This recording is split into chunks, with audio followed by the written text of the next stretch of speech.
The sky over Veganine was dark and filled with falling stars. Commander Elias Ward stood outside the observation deck, watching as the meteor storm passed. He had seen many storms before, but something felt strange tonight. Vega 9 was a quiet moon, far from the center of human activity. It was home to only one research station with a small crew of 10 people. Elias was the leader. Most days were slow, but this night was different. Suddenly an alarm rang across the base. "Unidentified object entering the atmosphere," said the voice of Ava, the station's AI. "Impact in Sector 4. Elias didn't wait. Something just crash-landed, and it's not a meteor. They drove through the dust-covered land toward Sector 4. The sky was still glowing with red streaks. When they arrived, they found a large crater. In the center was a strange golden pod. It didn't look human. The surface was smooth and polished, covered in symbols Elias had never seen before. The hatch was open slightly, smoke rising from the seams. "It's an escape pod," Lynn said, aiming her scanner. "Definitely not one of ours." Elias moved closer. He grabbed the edge of the hatch and pulled it open. The inside was filled with white mist. Then he saw her. A girl, no, not human, but closely inside, unconscious. Her skin was pale blue, her hair silver like moonlight, and she wore a torn, elegant dress that shimmered softly. "She's alive," Elias said, "but she's hurt." They lifted her out gently. As soon as her skin touched Elias's, her eyes opened wide. She looked around in panic, then suddenly wrapped her arms around him tightly, trembling Zoral Vitha.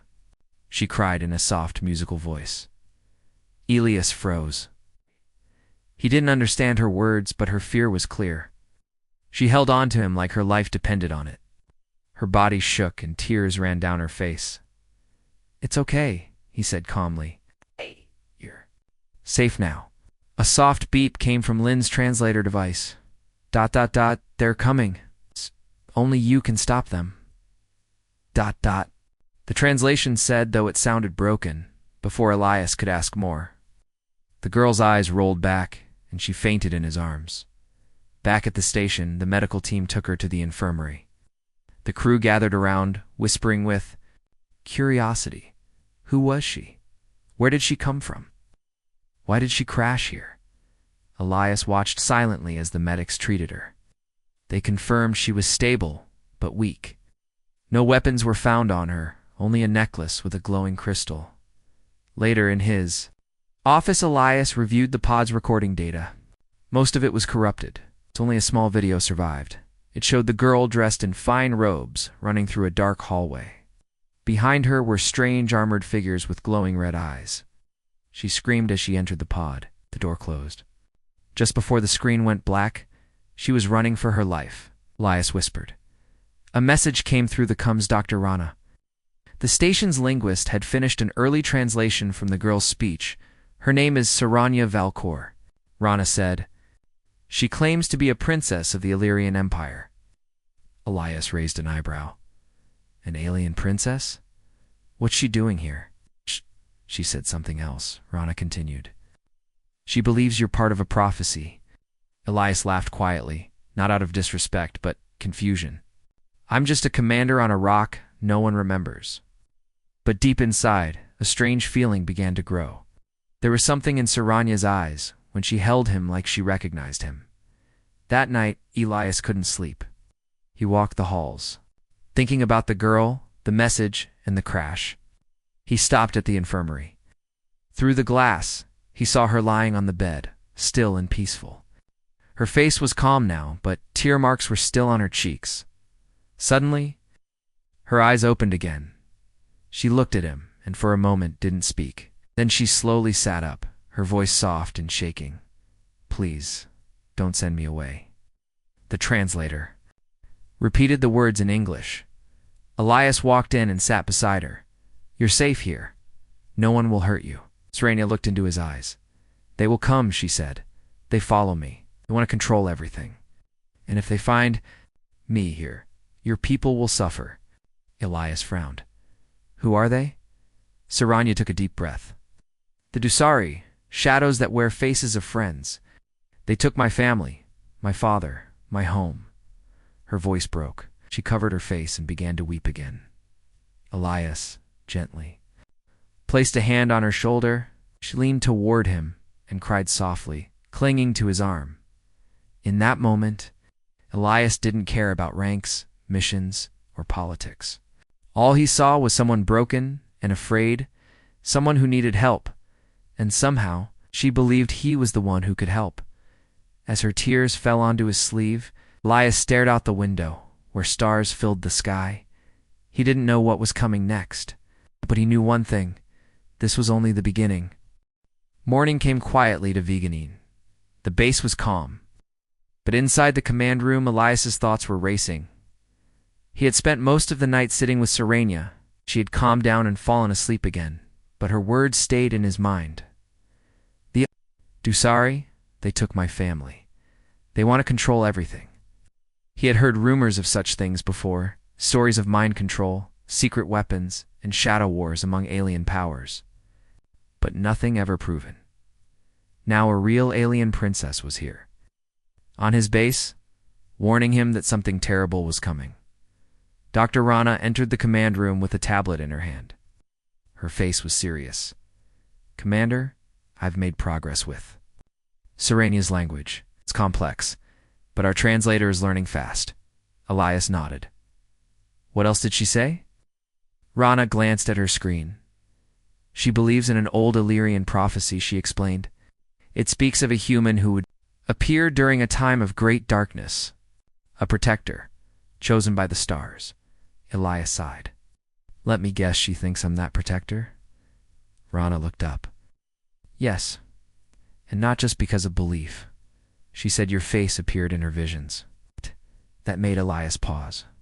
He had heard people talk about visions before, dreams, feelings, warnings, but being seen in a prophecy, it sounded like fantasy.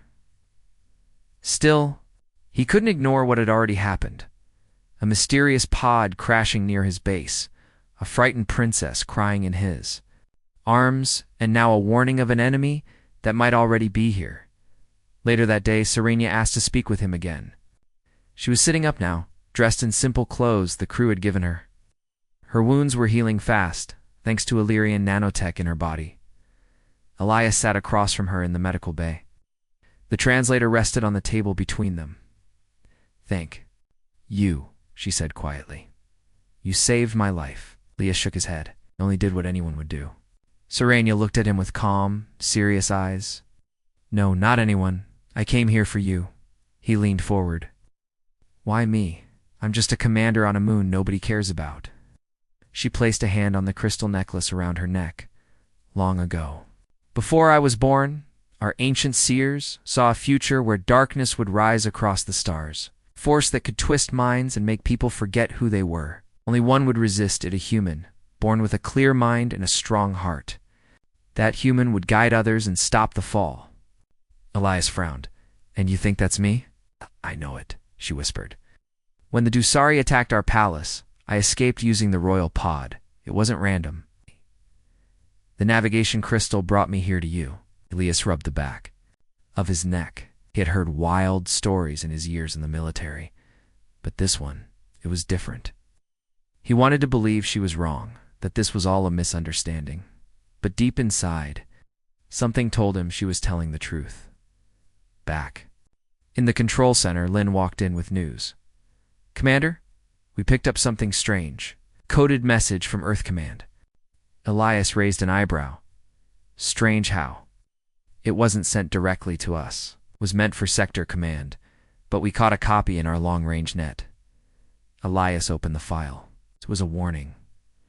Reports of unknown interference across several colonies, communications failing, people disappearing, mental disturbances increasing. Looked up at Lynn. They don't say the word Dusari, but this fits what Serenia told us. Lynn crossed her arms. So what now, you believe? Her? Elias stared at the screen. I think I'm starting to.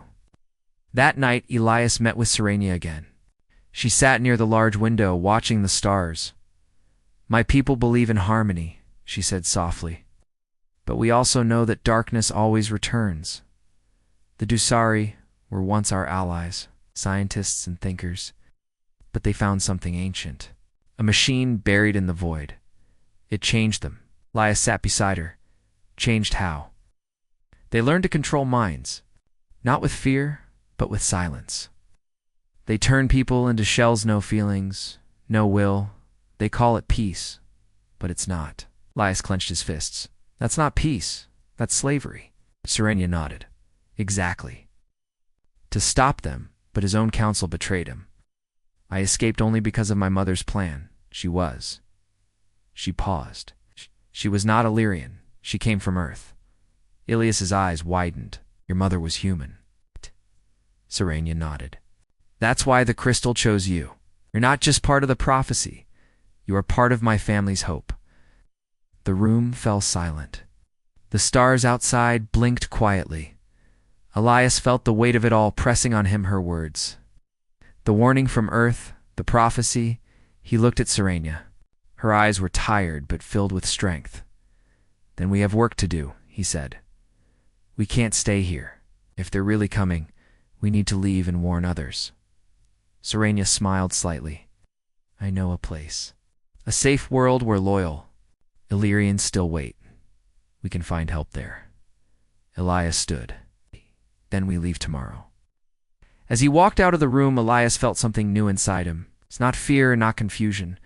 Purpose. The universe had chosen him for something greater. It didn't know what would happen next, but he knew he wasn't alone. And maybe, just maybe, the prophecy was real. Commander Elias Ward stood on the launch pad of Veganine, watching his crew prepare the transport ship.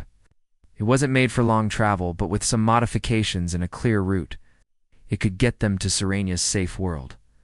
Serenia stood beside him, wearing a dark travel robe with her crystal necklace hidden inside. She looked calm, but her eyes scanned the sky with caution. They will chase us, she said quietly. The Dusari don't allow escape. Elias nodded. Let them come.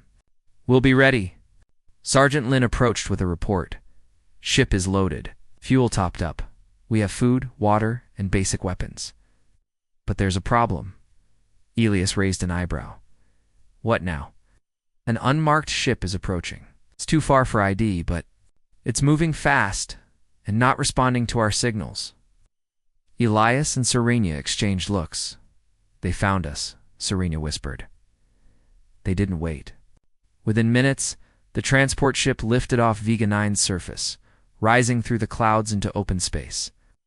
Behind them, the unmarked ship changed direction, following them. No doubt about it, Lynn said, looking at the radar. They're after us. Elias took the controls. The transport wasn't a fighter, but he had flown enough during the border conflicts years ago. He activated evasive maneuvers and pushed the engines to full power.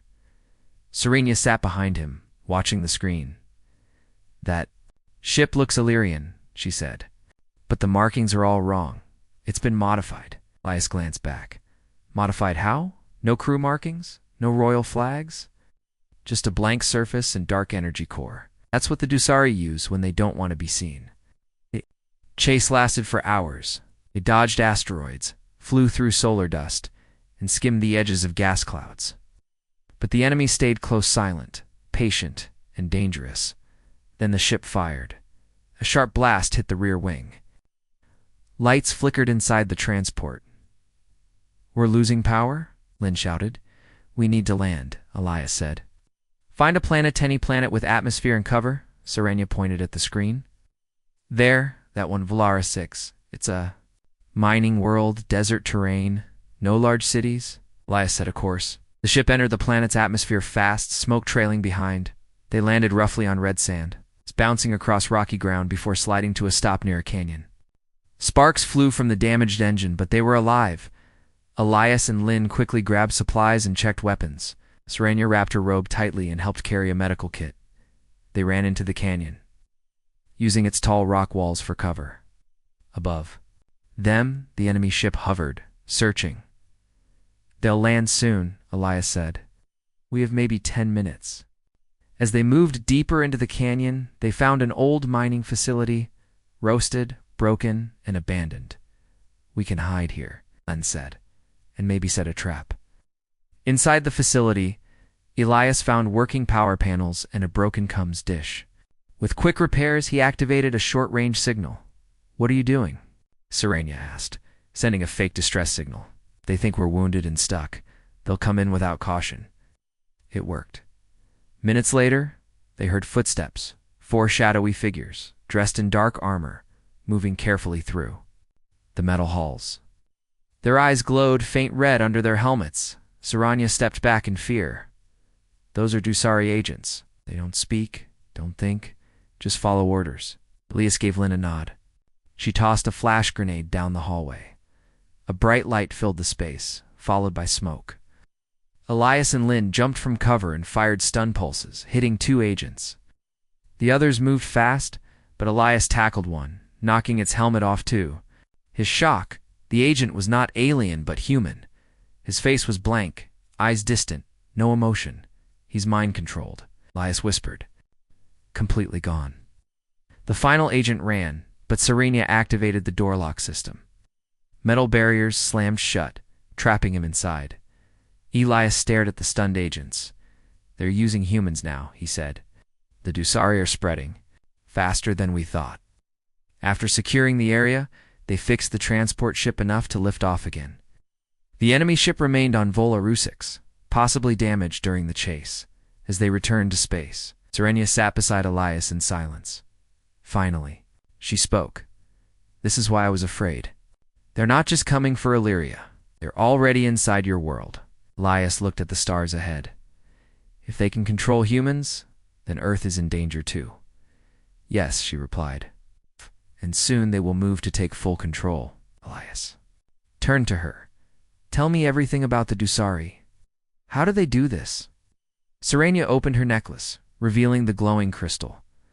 "This is a memory shard. It holds ancient knowledge. My people once used it to store sacred records.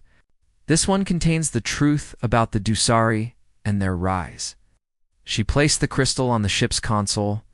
A hologram appeared, showing strange machines, cities in darkness, and people with blank faces. "They found a machine deep in space," she explained. "It sends signals into the mind-removing fear, love, anger, everything that makes you human." Elias clenched his jaw.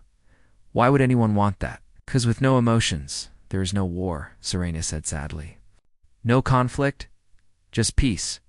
Cold, quiet peace. Forever." The ship entered hyperspace. Their next stop, Zoroth Prime, a planet where Sirenia believed loyal Illyrians still waited. But Elias now knew this mission was bigger than helping a princess. It was about saving his people from a silent enemy hiding in shadows, and deep inside something was waking in him, strength he didn't know he had. Because if the Dusari wanted the galaxy to forget how to feel, then it was time someone reminded them what it meant to be human. The transport ship emerged from hyperspace above Zoroth Prime, a planet covered in thick forests and wide rivers. The sky was gray, with clouds heavy from constant rain. It was a perfect place to hide in to plan. Commander Elias Ward watched the planet's surface from the cockpit. He turned to Sirenia, who stood quietly behind him, eyes fixed on the view. "Is this really safe?" Elias asked. Sirenia nodded. "Yes, the resistance here is strong, but hidden. They have been waiting for a sign, a leader to bring hope." Elias felt the weight of responsibility settle on his shoulders. This was no longer just about saving a princess. It was about saving whole worlds. They landed near a small village. The air smelled of wet earth and fresh leaves. As they stepped out, they were met by a group of armed Illyrians and humans, men and women with serious faces and hopeful eyes. The leader, a tall woman with short dark hair, stepped forward. "You must be Elias Ward," she said. "I am Commander Lyra. We have heard stories of the human protector." Elias shook her hand firmly. "And you must be the resistance here." Lyra smiled slightly. "We are few, but determined. The Dusari control many worlds, but not all. We fight with what we have." Sirenia approached and spoke in Illyrian. The group listened carefully. When she finished, Lyra nodded. "Your presence gives us strength. We will follow you." Over the next days, Elias and Sirenia met with resistance leaders and strategists. Plans were made to strike against Dusari outposts and free captured citizens. Elias proved himself by leading small missions. He showed skill and courage, and the fighters began to trust him. During one mission, Elias and his team attacked a Dusari communication tower hidden in a deep valley. The tower emitted the mind control signals the Dusari used to enslave people. The fight was fierce. Dusari soldiers, both human and alien, defended it with fierce loyalty. But Elias's team was determined. In the end, they destroyed the tower's core. The signal stopped, and the nearby villagers slowly awoke from their trance-like state. After the mission, Elias sat beside Sirenia near a campfire. The rain had stopped, and stars peeked through the clouds. Sirenia smiled softly. "You did well today." Elias shook his head. "I was just lucky. You and your people knew what to do." She looked at him with clear eyes. "No, Elias, it is not luck. You have the heart of a leader. The prophecy speaks of that." For the first time, Elias allowed himself to believe. The rebellion grew quickly.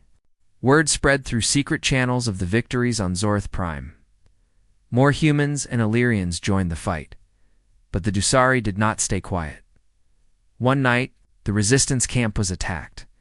Explosions shattered the peaceful night. Elias grabbed his weapon and ran toward the noise. The Dusari had sent a strike team to destroy the rebellion's heart. The battle was brutal. The fighters fought with fierce determination. Elias saw friends fall, but also saw hope burn brighter. In the middle of the chaos, Sirenia moved through the crowd, encouraging fighters and tending to the wounded. She showed strength beyond her years. After hours, the Dusari retreated, leaving the rebels tired but alive as dawn broke. Elias and Sirenia stood on a hill overlooking the camp.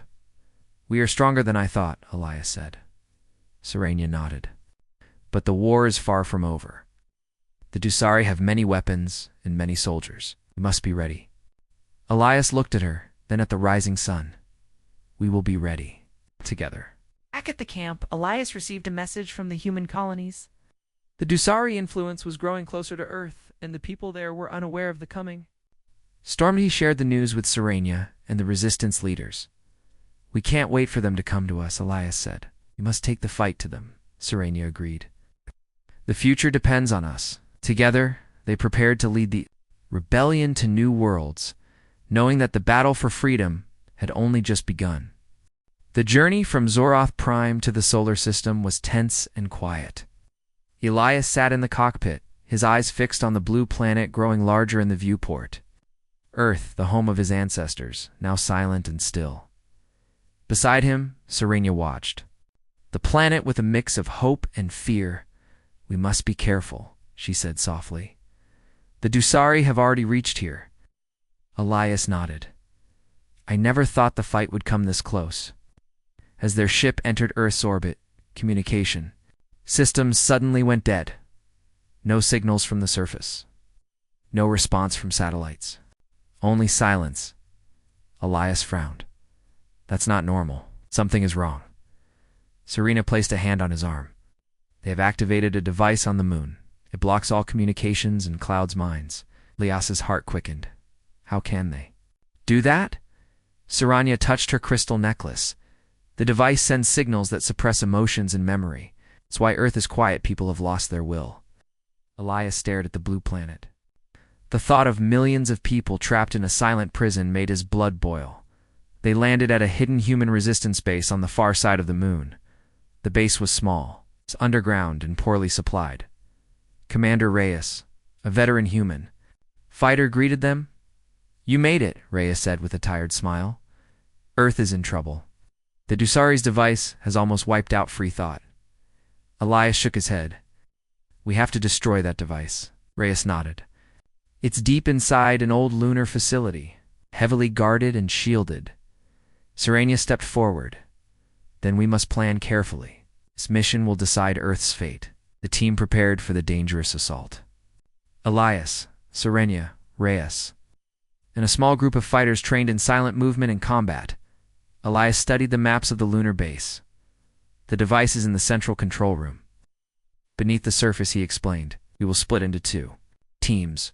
One, to create a diversion, the other to infiltrate and destroy the device. Serenia looked at Elias with determination. I will lead the infiltration team. Elias hesitated, but she nodded. I am part human now. I must help save your world. The night of the mission arrived. The moon's surface was cold and dark. Shadows stretched long across craters and rocks. The diversion team created explosions and fires far from the base's main entrance, drawing Dusari guards away. Elias led the other team through a hidden tunnel entrance.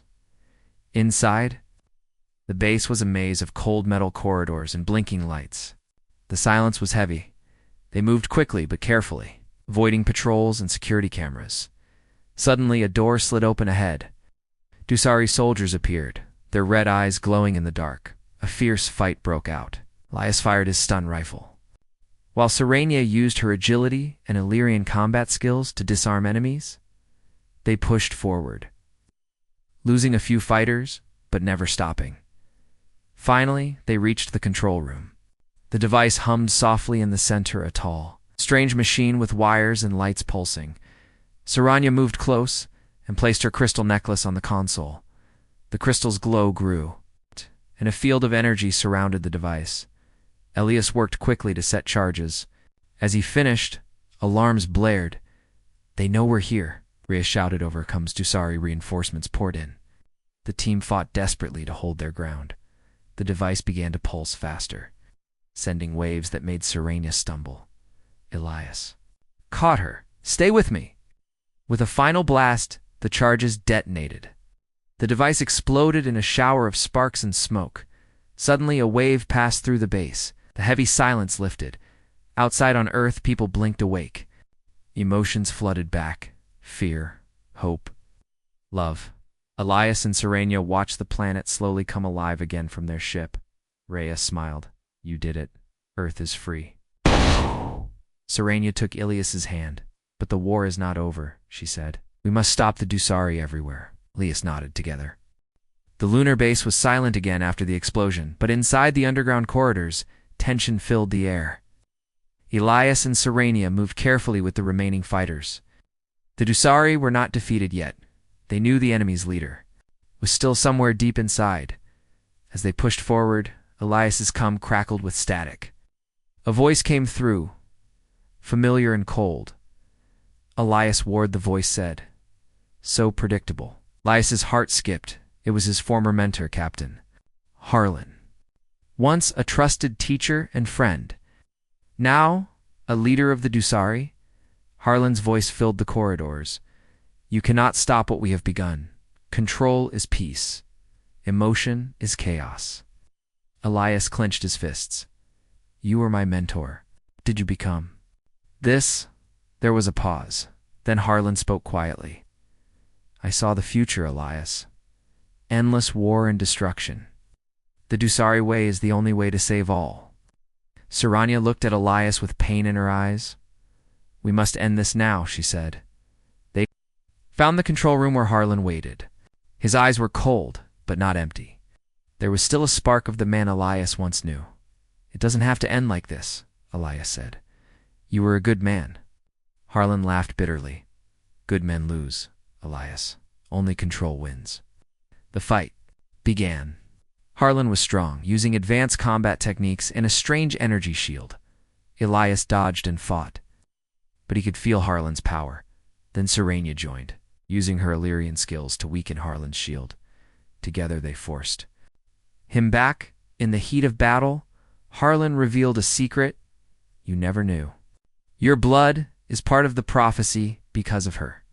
He pointed at Serenia. Her mother was human.